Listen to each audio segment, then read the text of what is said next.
ভাবো, কলকাতার আকাশে হঠাৎ সাইরেন বাজছে, সব লাইট বন্ধ করে দেওয়া হয়েছে, রাস্তা ফাঁকা, মানুষ দৌড়ে আশ্রয় নিচ্ছে, কারণ আকাশে ঢুকে পড়েছে শত্রু দেশের যুদ্ধবিমান, আর তাদের টার্গেট ছিল হাওড়া ব্রিজ।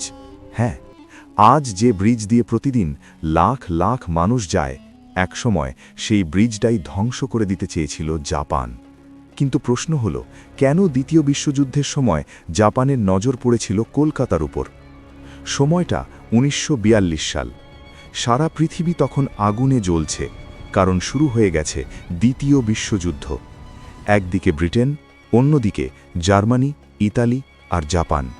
এই যুদ্ধ শুধু ইউরোপে সীমাবদ্ধ ছিল না, ধীরে ধীরে সেটা এশিয়াতেও ছড়িয়ে পড়েছিল।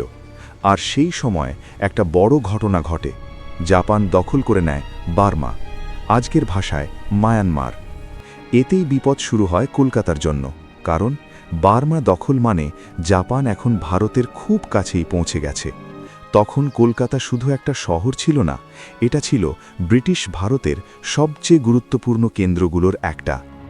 এখানে ছিল বড় বন্দর, সামরিক সরঞ্জামের গুদাম, রেল যোগাযোগ এবং পূর্ব ভারতের প্রধান সাপ্লাই রুট। সব মিলিয়ে কলকাতা ছিল ব্রিটিশদের যুদ্ধের ব্যাকবোন। আর এই ব্যাকবোনের সবচেয়ে গুরুত্বপূর্ণ অংশ ছিল হাওড়া ব্রিজ। হাওড়া ব্রিজ শুধু একটা ব্রিজ না, এটা ছিল ইস্টার্ন ইন্ডিয়ার লাইফলাইন। এই ব্রিজ দিয়ে যেত সেনাবাহিনী, অস্ত্র, খাদ্য, ট্রান্সপোর্ট সাপ্লাই। মানে এই ব্রিজ ধ্বংস হলে ব্রিটিশদের ইস্টার্ন ফ্রন্ট ধসে পড়ত। এই কারণেই জাপানের নজর পড়ে হাওড়া ব্রিজের ওপর। 1942 সালের ডিসেম্বর, হঠাৎ এক রাতে কলকাতার আকাশে শোনা গেল সাইরেন। ব্রিটিশ গভর্নমেন্ট সাথে সাথে ঘোষণা করল ব্ল্যাকআউট, মানে পুরো শহরের আলো বন্ধ, রাস্তার লাইট বন্ধ, বাড়ির লাইট বন্ধ, কারণ আকাশে ঢুকে পড়েছে জাপানের যুদ্ধবিমান। সবাই ভাবছিল আজ হয়তো হাওড়া ব্রিজ শেষ। এটাই সবচেয়ে ইন্টারেস্টিং পার্ট। জাপানের বিমান কলকাতায় ঢুকেছিল, বোমাও ফেলেছিল, কিন্তু তারা হাওড়া ব্রিজ ধ্বংস করতে পারেনি, কারণ ব্রিটিশ ডিফেন্স অলরেডি প্রস্তুত ছিল।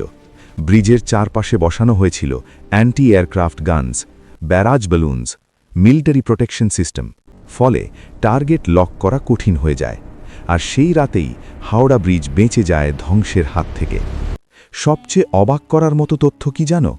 হাওড়া ব্রিজ তৈরি হওয়ার পরেও ব্রিটিশ গভর্নমেন্ট কোনো গ্র্যান্ড ওপেনিং সেরিমনি করেনি, কারণ তারা ভয় পাচ্ছিল জাপান আবার অ্যাটাক করতে পারে। মানে এই ব্রিজ অফিসিয়ালি সেলিব্রেট করারও সাহস পায়নি ব্রিটিশ সরকার।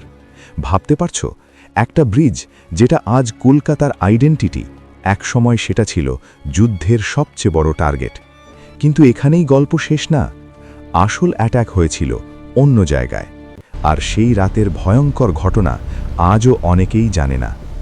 সেই সত্যিটা জানতে চাইলে এই ভিডিওতে 100 লাইক হলেই নিয়ে আসব সেই ভয়ঙ্কর রাতের আসল গল্প।